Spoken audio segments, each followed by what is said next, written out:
देवी और सज्जनों, मैं माननीय लेफ्टिनेंट गवर्नर जम्मू और कश्मीर श्री मनोज सिन्हा जी से दरखास्त करूंगी कि वो मंच पर आएं और हम सभी के बीच कुछ अल्फाज व्यक्त करें। देवी और सज्जनों, एक बार तालियां हो जाएं श्री मनोज सिन्हा जी के लिए। तालियां थोड़ी जोरदार हो सकती हैं। शुक्रिया।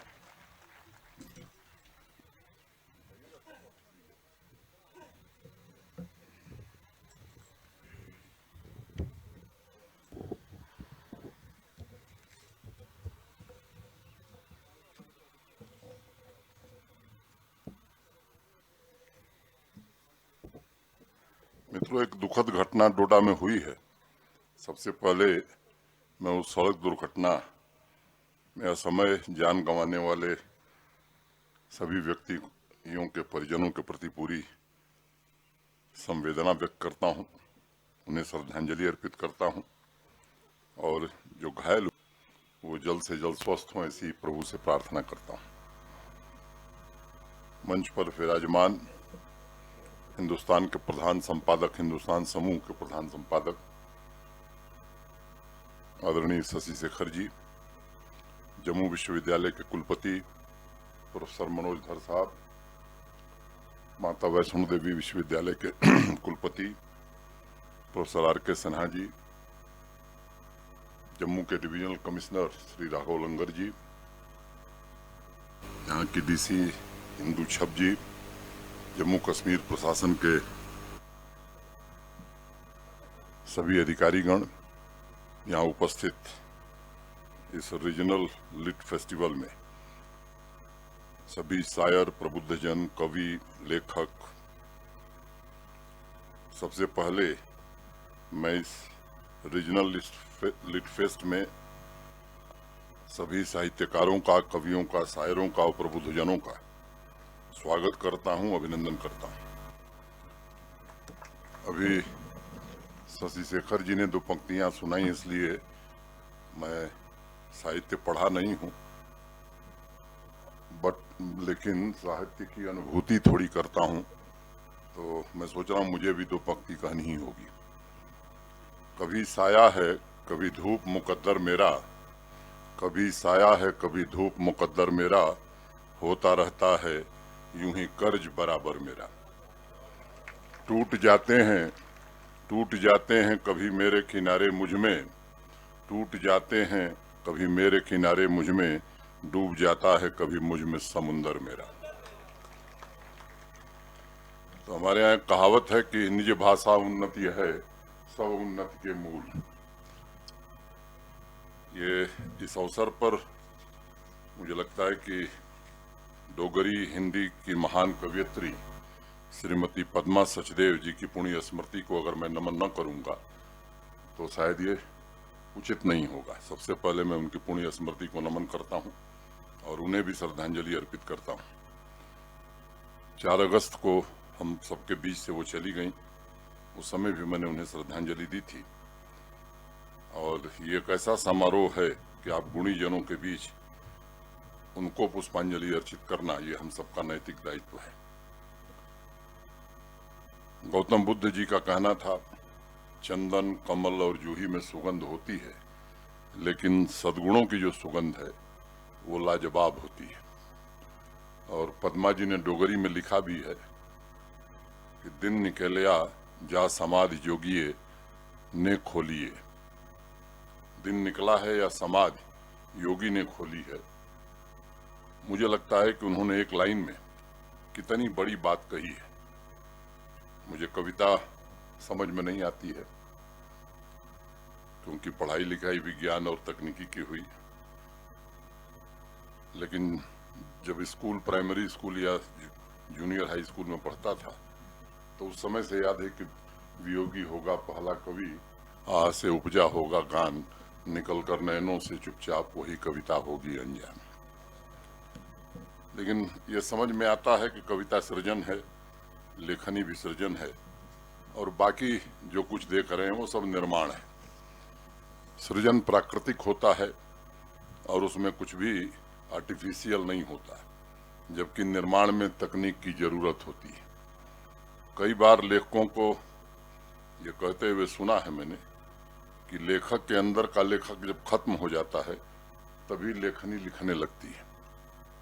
और इसलिए कुछ बड़े नामचीन लोग कह कर गए हैं कि कवि के अंदर से जब मैं उसके स्वयं के होने के भावना मर जाती है तब कविता का जन्म होता है। रीजनल लिट फेस्ट आयोजित करने के पीछे मैं हिंदुस्तान समूह का आभारी भी हूँ और उसका उद्देश्य यही था कि पहाड़ी हो, गोजरी हो, डोगरी हो, स्थानीय भाषाएं, उनकी मिठास और उनके अनुराग को यहाँ के लोगों के सामने भी और देश के सामने भी प्रस्तुत किया जा सके ताकि उस भावना को और मजबूत बनाया जा सके। इन भाषाओं के प्रमोशन की जिम्मेदारी निश्चित रूप से प्रशासन की है, सरकार की है। हम उसे आगे बढ़ाने की हर कोशिश भी करेंगे। ये भी सच है कि कला की भूमि जम्मू कश्मीर से ये मिठास देश के अन्य भागों में भी पहुंचनी चाहिए। एक उद्देश्य हम सबका सामूहिक या सम्मिलित होना चाहिए। दूसरा मकसद हो सकता है कवियों, लेखकों की उदात्त चेतना को एक ऐसा प्लेटफॉर्म ये प्रदान करेगा जो जम्मू कश्मीर और हमारी महान और द्वितीय परंपरा को आने वाले दिनों में आगे बढ़ाएगा। और ये एक वर्षीय आयोजन नहीं है, पूरे जम्मू कश्मीर के विभिन्न स्थानों पर इस तरह के अनेक आयोजन आज़ादी के अमृत महोत्सव को लेकर के हो रहे हैं। कल मैं अनंत वहाँ था बारामूला में, गुलमर्ग में, वहाँ भी एक लिटरेरी फेस्टिवल था। सुबह वहाँ से आया तो श्रीनगर में किसानों का एक कार्यक्रम था। फिर आपके बीच उपस्थित होने का सौभाग्य मुझे प्राप्त हुआ है।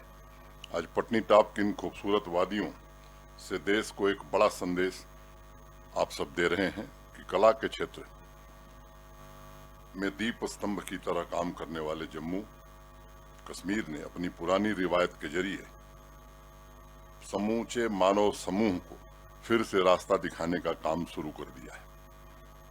मित्रों, महान संगीतकार तानसेन ने अपने गुरु हरिदास के लिए एक बात कही थी जो किस्से कहानियों में बहुत मशहूर है। उन्होंने कहा था कि मैं कुछ पाने के लिए गाता हूं और बजाता हूं, और हरिदास जी ने कुछ पा लिया इसलिए बजाते और गाते हैं। ये बड़ी गूढ़ बात है। बहुत से कवि हैं जिनकी कविता सुनकर लगता है कि शायद बहुत कुछ मिल गया है, जो उनकी कलम से कुछ अभूतपूर्व प्रसाद की तरह पन्नों पर बिखरता चला जाता है। कुछ ऐसे लेखक भी हैं जब वो लिखते हैं तो ऐसा लगता है कि उनके अंदर का संपूर्ण अस्तित्व सिमटकर स्याहियों से बह निकला है। और इसलिए मैं मानता हूं कि लेखक, कवि जैसे कलाकार वही हैं जिनकी उंगलियों पर ऊपर वाले की छाप होती है। फिजिकल सेंस में देखा जाए तो कलम वो पकड़े रहते हैं, लेकिन उसमें जो शब्द आते हैं मैं मानता हूं कि वो बिना दैवीय आशीर्वाद के आगे नहीं बढ़ सकते। हमारी कोशिश है कि जम्मू कश्मीर में ऐसे युवा लेखक, कवि जो अभी बीज के रूप में हैं, वो फूल बने और पेड़ बनने की जो उनकी संभावना है उन्हें सही मिट्टी और सही खाद प्रदान किया जाए, क्योंकि बीज की मंजिल कुछ और होती है। वो मंजिल तक पहुंच सकें, इसका प्रयत्न का एक छोटा सा प्रयास हिंदुस्तान के साथ मिलकर के हुआ है। हमारे देश में क्षेत्रीय भाषाएं संपूर्ण राष्ट्र की भावनाओं के आदान प्रदान की भाषा रही हैं। कई बार एक शब्द का जिक्र होता है और मुझे लगता है कि भाषाई सद्भाव इसी से निर्मित होता है, और मेरा अपना दृढ़ विश्वास है कि भाषाई सद्भाव ही भावनात्मक एकता को सबसे मजबूत बना सकता है। आज सुबह से यहाँ बहुत से लोगों ने अपने सृजन को आपके बीच बांटा होगा, और यही बांटना ही मैं समझता हूँ साहित्य की असली खूबसूरती है। महान कवियत्री अमृता प्रीतम की पंजाबी रचना की एक लाइन है, आप में से अधिकांश लोगों को याद होगी, ते याद तेरी इस तरह जियो एक टोटा धुपदा। अगर मैं इसका हिंदी में तर्जुमा करूं तो मतलब होगा कि और तुम्हारी याद इस तरह जैसे धूप का एक टुकड़ा। लेकिन ओरिजिनल पंजाबी में अमृता प्रीतम जी ने जब इसे लिखते हुए गुनगुनाया होगा तो उसकी बात ही कुछ और रही होगी। इसलिए मैंने भावनात्मक एकता और मिठास की बात की, क्योंकि जिस भाषा में लिखा गया है मजा उसी में आता है। अनुवाद आवश्यक है ताकि हमारे जैसे लोग उसको जान सकें, जो भाषाओं का बहुत ज्ञान नहीं रखते। सिर्फ समझने के लिए ही मुझे लगता है कि अनुवाद आवश्यक है, उसकी अनुभूति के लिए आवश्यक नहीं है। तकनीक की पढ़ाई करने के नाते ये कहना थोड़ा कठिन है, लेकिन फिर भी व्यक्तिगत राय अगर मुझसे कोई पूछे तो मैं कहूंगा कि शायद अनुवाद में इंसान का डूबना नहीं हो सकता है, वह सतह पर तैरने जैसा ही होगा। मित्रों, आप में से कुछ लोगों ने डॉक्टर संपूर्णानंद जी का नाम सुना होगा। आप में से अधिकांश लोग परिचित भी होंगे।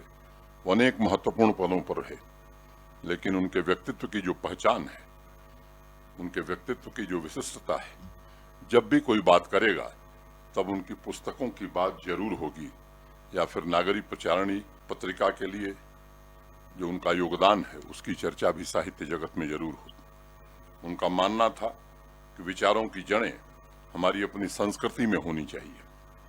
आज यहाँ उपस्थित सभी कवि लेखक भी उसी आदर्श और सिद्धांत को जी रहे हैं, और मैं ईश्वर से आपके उज्जवल भविष्य की कामना करता हूँ।